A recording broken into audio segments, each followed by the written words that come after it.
मैं doctor Mazhar Qayyum Mazhar eye hospital Rawalpindi से आपसे मुखातिब हूँ।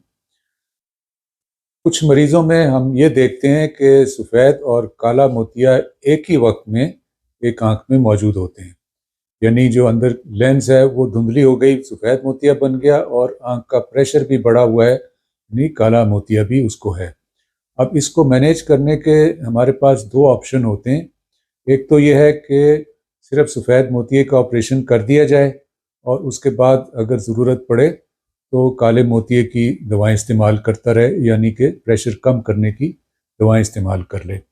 और दूसरी सूरत ये होती है कि हम ऑपरेशन करते वक्त ही न सिर्फ सफ़ेद मोतिया निकाल के लेंस लगाएं, बल्कि उसके साथ साथ जो काले मोतिये का ऑपरेशन ट्रेबेकुलेक्टमी कहलाता है वो भी साथ ही कर दें। तो ऐसी सूरत में फिर उसको दवाओं की, यानी काले मोती की दवाओं की भी ज़रूरत नहीं रहती।